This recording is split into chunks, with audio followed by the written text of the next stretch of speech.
Hello, and welcome to Illuminating the Path with Professor Douglas Petrovich. Today, we're going to talk about Pontius Pilate. Was he a historical figure? That's the question we want to answer. But before we get to that, there are a lot of things that we want to talk about regarding Pilate. Pontius Pilate served from AD 26 to 36 as the Roman prefect of Judea. Pilate's name occurs in the books of Matthew, Mark, Luke, John, Acts, and 1 Timothy, making Pilate known to 5 biblical authors: Matthew, Mark, Luke, John, and Paul. Pilate certainly is known best to the ancient and modern world as the governor who questioned and sentenced Jesus. All 4 gospel writers noted that Jewish leaders brought Jesus to Pilate on charges related to his claims about kingship, a potential threat to Roman authority. The Jews of the day knew how they best could turn the Romans against Jesus. And really, that was the main issue for them, because all of their issues with Jesus were religious, were spiritual. The Jews of the day knew how they best could turn the Romans against Jesus. And that really was the issue for them. The Jews knew that they could not persuade the Romans otherwise to find fault in Jesus. All of their issues with him were spiritual. They were moral. They were in relation to the Jewish people themselves. So they had to get the Romans to think that Jesus was a threat to their empire. And the way to do that is to focus on Jesus' claim that he was the king of the Jews. So Pilate interrogated Jesus and ultimately ordered his crucifixion, despite finding no clear guilt for wrongdoing. Now let's talk about some notable statements that Pilate made. First, Jesus told Pilate that he came into the world to testify to the truth. Pilate asked Jesus this question: Quid est veritas? What is truth? Which, oddly enough, is a philosophical question. And that, of course, is found in John 18:38. So let's look a little bit deeper in this one. In John 18:37 to 38, here's the dialogue between Pilate and Jesus. Pilate said to him, that is Jesus, "So, you are a king." Jesus answered, "You say that I am a king. For this I have been born, and for this I have come into the world, in order that I may bear witness to the truth. All of the ones being of the truth hear my voice." Pilate said to him, "What is truth?" Now, after saying this, he again went out to the Jews and said to them, "I find no cause for guilt in him."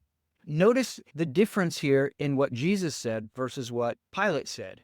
Jesus said, "In order that I may bear witness to the truth." There's an article there, a definite article, and it's there in Greek. It means specific truth. When there is a definite article, there is identification, there is specificity. But in the reply from Pilate, he said, "What is truth?" without the article there. And when there's no article there, it's the difference between identity and quality. So what is, by quality, truth? That's the question that Pilate was asking. What is truth by quality? What's its very nature? How do you wrap your arms around that? The topic actually, of course, was about kingship.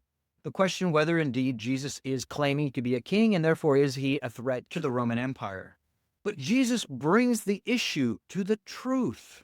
He came to bear witness of the truth. That which was true of the Father, he came to communicate to the world.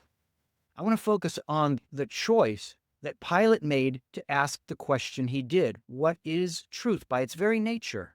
To do that, I want to contrast 3 different people groups or persons who could answer this question. What is truth? So what if the ancient Israelites heard the words that Jesus spoke, "In order that I may bear witness to the truth. That's why I came into the world"? I think that most ancient Jews probably would respond like this: truth is found only in God. That's probably what they would say, the majority of them. What about with modern Christians? What would the average modern Christian respond when hearing from Jesus saying that he came into the world to bear witness to the truth? Well, probably most modern Christians would quote scripture, such as these 2 verses. First, they may quote John 17:17, where it says, "Your word is truth." And this was Jesus speaking in a prayer to the Father, saying to him, "Your word is truth." What is truth? The word of the Father, the word of God, the word that proceeds from him. Then there's a second verse, Matthew 4:4. Jesus answered and said, "It is written, man must not live on bread alone, but on every word that proceeds out of the mouth of God." It's not enough to just eat the food that fills the body, that gives you continued life. That's not really life at its best. But life at its best is the word that proceeds out of the mouth of God. And so if the word that proceeds out of the mouth of God is truth, that's the thing to strive for in life. So that's probably what the average Christian would answer. And third, I'd like to look at the reply of Pilate himself. Why did he reply the way he did? What's with the question that he asked? Why is he asking about the nature of truth? Well, an educated and sophisticated Roman would reply exactly as Pilate did. Quid est veritas? What is truth? This is because Romans greatly admired and respected Greek philosophy. An entire branch of philosophy is devoted to the identity of truth itself. And we've given it a term, it's called epistemology. What is truth? How do we know? How do we know that we know? Pilate's answer alludes directly to the disagreement about the nature of truth among ancient Greek philosophers before Socrates, Plato, and Aristotle ever came along. The pre-Socratic Greek philosophers of the 6th and early 5th centuries BC argued about this.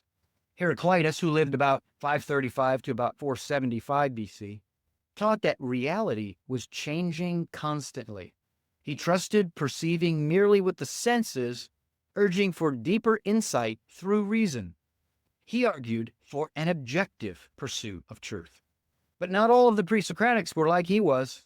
Xenophanes considered human knowledge to be uncertain and limited, while Protagoras suggested that truth and knowledge are subjective because, and this is a famous quote of his, man is the measure of all things. Man is the measuring stick.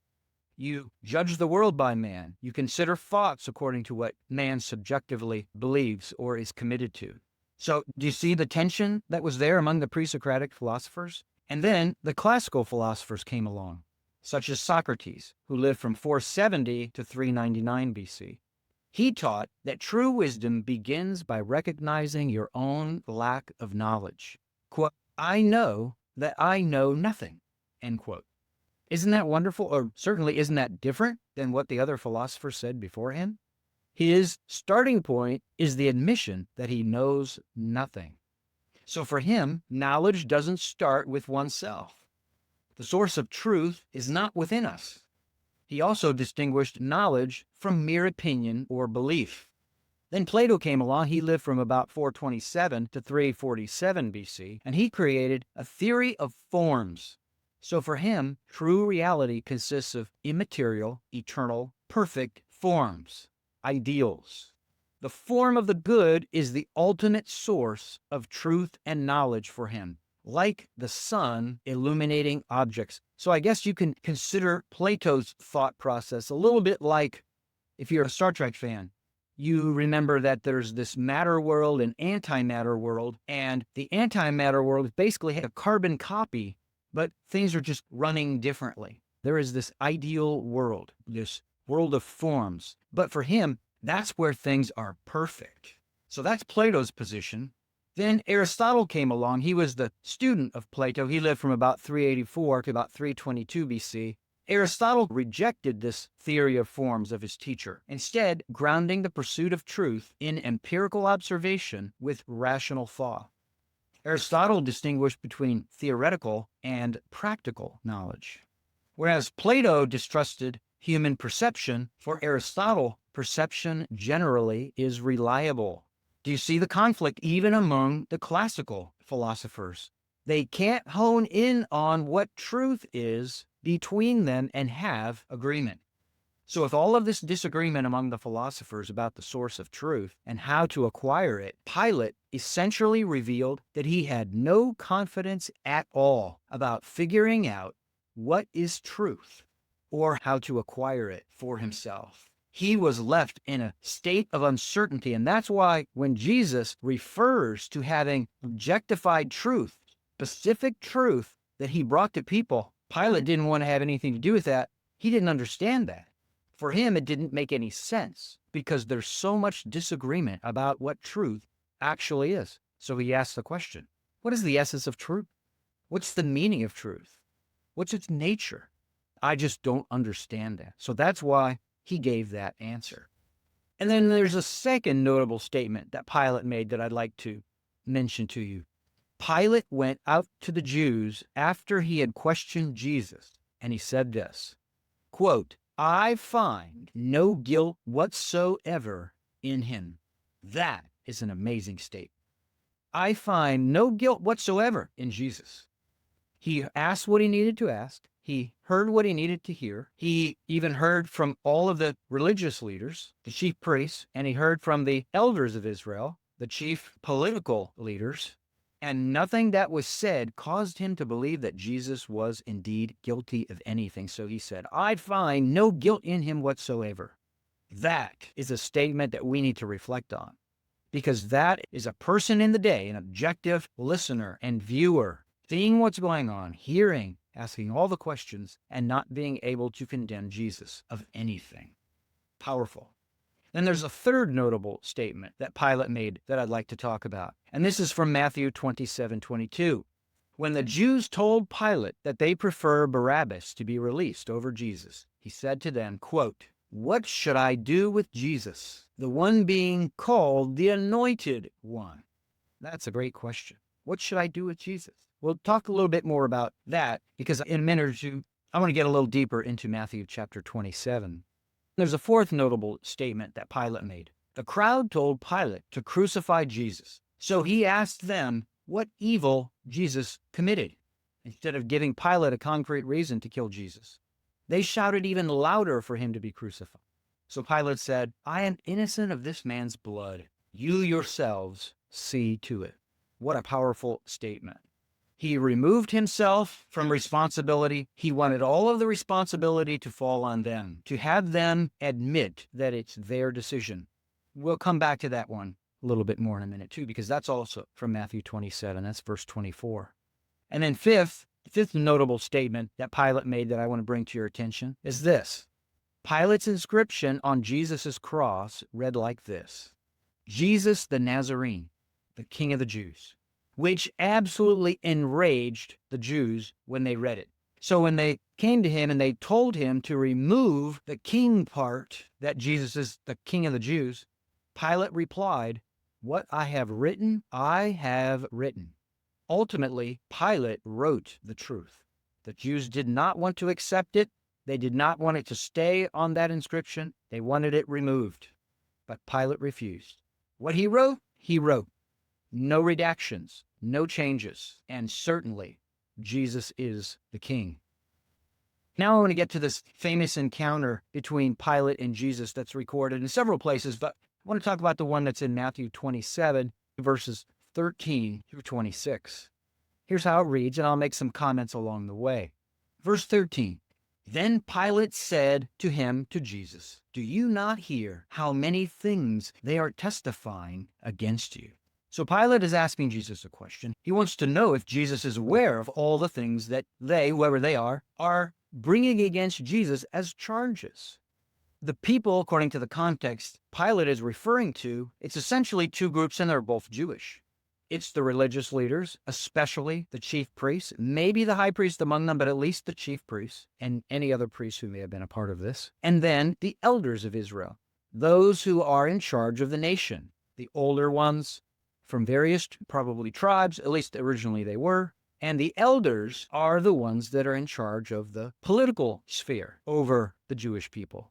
So those are the people that are testifying against Jesus. And he asked the question, are you even aware that they are bringing these charges to you and what they're saying? Verse 14, and yet he, meaning Jesus, did not answer him regarding even one charge. So the governor was marveling greatly. Pilate was confused. Jesus is being accused of very serious crimes. There are potentially serious consequences if Jesus indeed is guilty as charged. Usually, when you have a person accused of very important charges, that person will want to give a defense, speak up for himself or herself, and let people know what is the truth so that a fair judgment can be rendered. But if you give no answer to the charges against you, how can your own words prove you innocent? So Pilate could not understand why it was that Jesus was not giving any answer even to a single charge that was leveled against him. Verse 15. Now at the feast, the governor was accustomed to release one prisoner for the people, whomever they desired to free. Well, the feast that he's speaking about here is the Feast of Unleavened Bread. And that feast begins right at the end of Passover. So when Passover ends, the Feast of Unleavened Bread begins, and it's a week-long feast. It was the custom, apparently, of the Romans to free one prisoner, one condemned man who was guilty of some charge. One man could be freed as a token measure to the Jews for their celebration, because the Romans would have known that the most important celebration in the entire Jewish calendar is Passover, and this is the feast directly in connection with it. So Matthew was letting the reader know that at the time of the Feast of Unleavened Bread, the governor was releasing one of the prisoners and setting him free. Verse 16.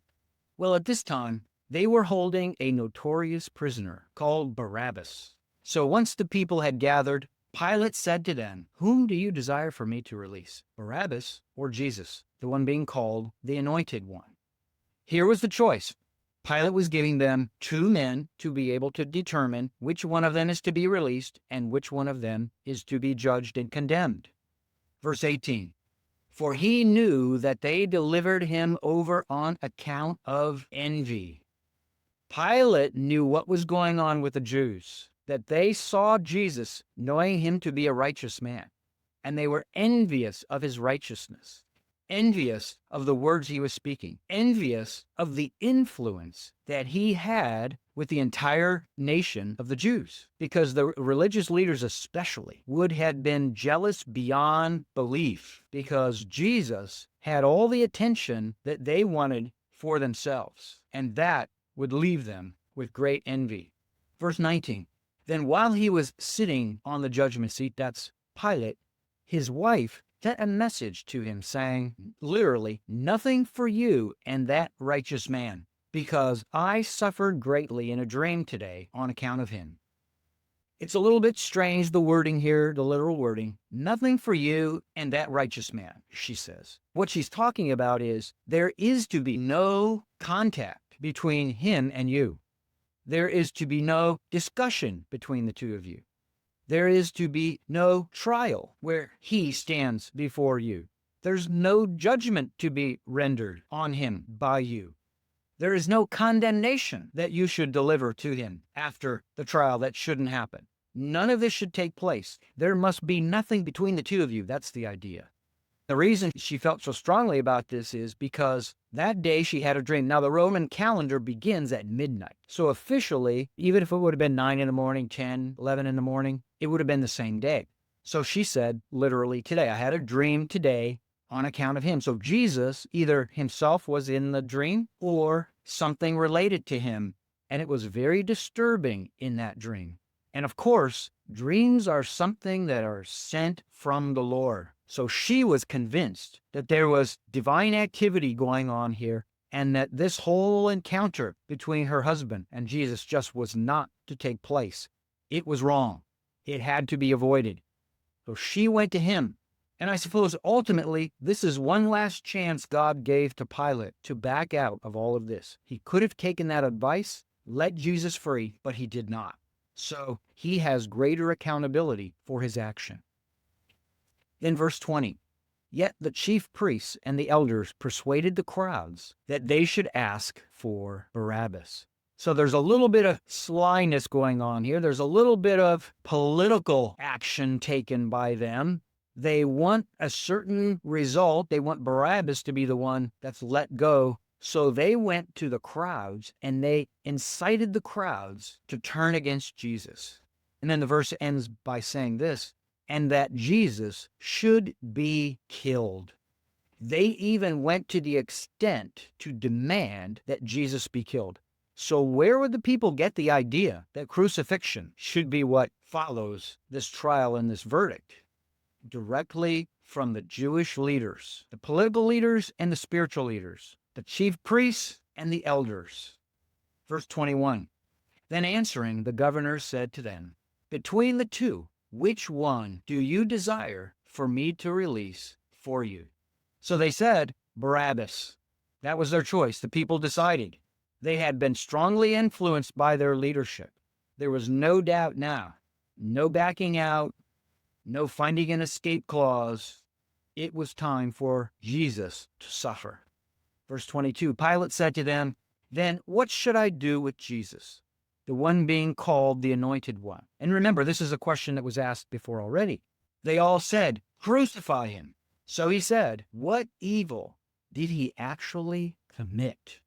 Oh, that's powerful. Tell me, why do you want his life to be taken? What evil did he perform that it requires for me to have his life removed? Yet they were yelling raucously, saying, crucify. And you know what's interesting about their response to Pilate? He asked them a very direct question. What was Jesus' crime? Their reply had nothing whatsoever to do with the question that Pilate asked. They refused to answer it directly. We're not even going to address what crime he committed. That's not the point. The point is, crucify, crucify, crucify. That's what they yelled, and the pressure that must have placed on the shoulders of Pilate would be enormous. Almost impossible to tone down, to quell this storm of people that had been brewing against him. Verse 24, then Pilate, after seeing that he was accomplishing nothing, but that more of an uproar was occurring, after scooping up water, washed his hands in front of the crowd, saying, I am innocent of this man's blood. You yourselves see to it. In other words, Pilate was not condemning him to death himself. He wanted to make sure that this is, without a doubt, a decision that the Jewish people as a whole were making. It's their responsibility to take the life of the man who claimed that he was their king. Verse 25. So answering, all of the people said, his blood is on us and on our descendants. There you have it. The people here take for themselves full responsibility. With their voices, they announced to Pilate, the governor of all of Judea, that it's their decision. The result is on them and not on him. That is a powerful truth that became clear and known. Verse 26, then he released Barabbas for them, and after having Jesus flogged, he delivered him over to be crucified. So now it was over. Pilate's job is finished. Technically, scholars would say, as the Roman governor, he is the one who has to give the decision for crucifixion, so he's ultimately the one who officially makes the decision, but still, he put the responsibility, Pilate did, on the Jews. It was their decision, not his. So now let's move on to the question of whether Pilate was a historical person. In addition to Pilate's having been known to 5 biblical authors as being historical, he was viewed as a real person by Tacitus, a Roman senator and historian. In a writing of his that dates to about 116 AD, Tacitus called Pilate a procurator, which was a title common in this time. It isn't necessarily the perfect title that would have been used of Pilate at the time that he was governing over the province of Judea, but it's an accurate title. So that's our first line of ancient evidence that attests to the historicity of Pilate. This man who has no stake in the historicity of Pilate as an official, he admits that Pilate has the title of procurator. But even more impressive, contemporary archaeological evidence now attests to the unequivocal historicity of Pilate in the form of 2 contemporary inscriptions. The first is the Pilate inscription, and it was found at a site in ancient Israel known as Caesarea Maritima, which is usually pronounced in English as Caesarea Maritime, which essentially means Caesarea on the sea. Caesarea Maritima was located on the eastern coast of the Mediterranean Sea, south of the Carmel mountain range, and north of the Miyarkon River. The site falls within the north-south topographical zone known as the coastal plain. In fact, Caesarea Maritima is part of the Sharon Plain, whose high water table produced a generally marshy quagmire in antiquity, which means in ancient times it was essentially a swampland. It was that way throughout most of history. But in modern times, Israeli ingenuity turned this marshland into lush agricultural farmland. In fact, some would argue that the most lush agricultural ground in all of Israel is in the Sharon Plain. The agricultural activity has boomed there now for decades as a result of the improvements. In the wake of an unsuccessful Maccabean insurrection, Caesar Augustus, the first emperor of Rome, bequeathed the coastline hamlet of Stratos Tower to Herod the Great. So Herod immediately undertook an ambitious building program to transform the town into a seat worthy of official Roman rule, renaming it Caesarea in honor of his Roman patron. As part of the building program, Herod oversaw the creation of an artificial harbor that included a sophisticated breakwater design. Some of its enormous stone pilings still can be seen today. From an engineering perspective, Caesarea's harbor represented a pioneering work of monumental importance. Its construction incorporated the first extensive use of hydraulic concrete in history and included an anti-siltation system. Hydraulic concrete was a new invention. Under the Roman procurator Pontius, who was the prefect of Judea from AD 6 through 9, Caesarea Maritima became the capital of Roman Judea. Through this port, the Apostle Paul embarked on his second and third missionary journeys, which of course are recorded in Acts 18 and Acts 21, and his trip to Rome for his first imprisonment, which is in Acts 23. Now, if you look at Caesarea Maritima from above, such as in this image that was provided by Todd Bolin in his Pictorial Bible Lands, an amazing collection of photographs taken from the Holy Land and beyond throughout other areas of biblical history, you can actually see in an almost black or dark blue tone the outlines of the original causeway that would block the water, block the sea from imposing on all of the ships that are parked or moored within the harbor. There's actually a big problem with the coastline of Israel in that silt comes from northern Africa. It goes in circles that go basically in a counterclockwise direction, rolling over and over. And these circles of silt will deposit silt along the coast of Israel, prohibiting or inhibiting at least any endeavors to create slipways or harbors. So you're essentially fighting nature to build, especially in ancient times, a harbor along the coast of Israel. And that's why Israel didn't really have any great harbors. And that prompted Herod the Great to create this one.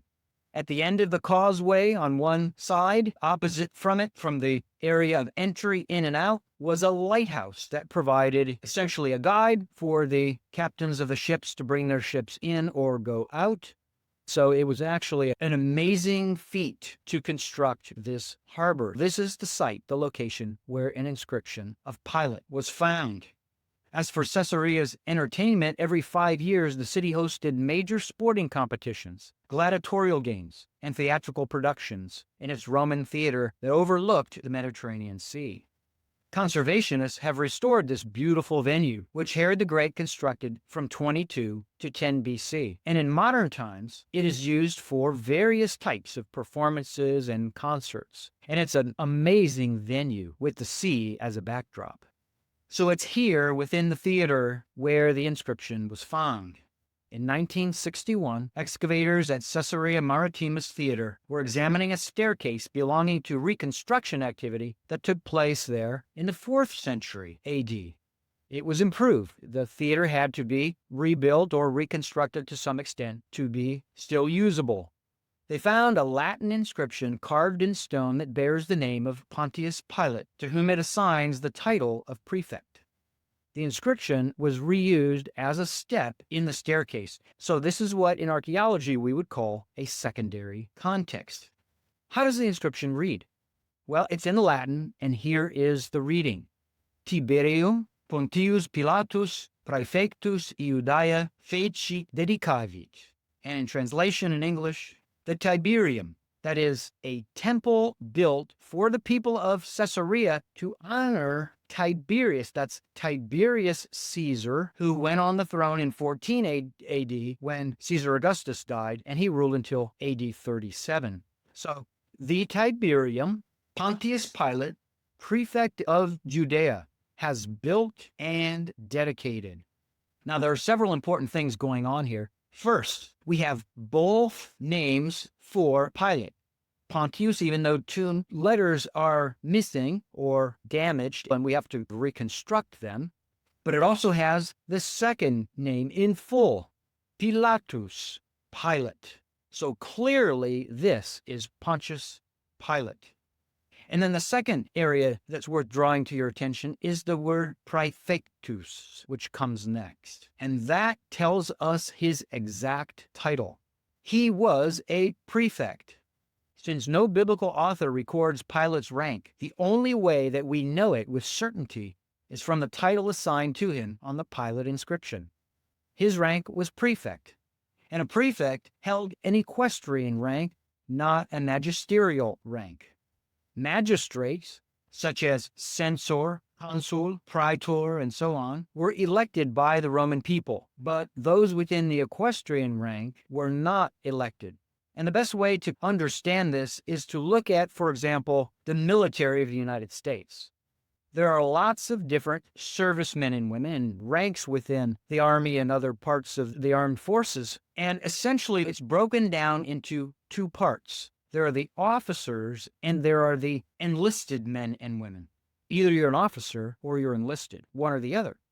And in the military, at least in the U.S. military, the lowest ranking officer is ranked higher than the highest ranked enlisted person. It's similar in the Roman system of magisterial and equestrian rank.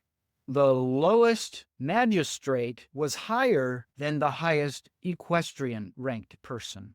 And so the rank for Pontius Pilate was not that higher magisterial rank, but a lower equestrian rank. Not that it's an insignificant rank, but he was not an elected official.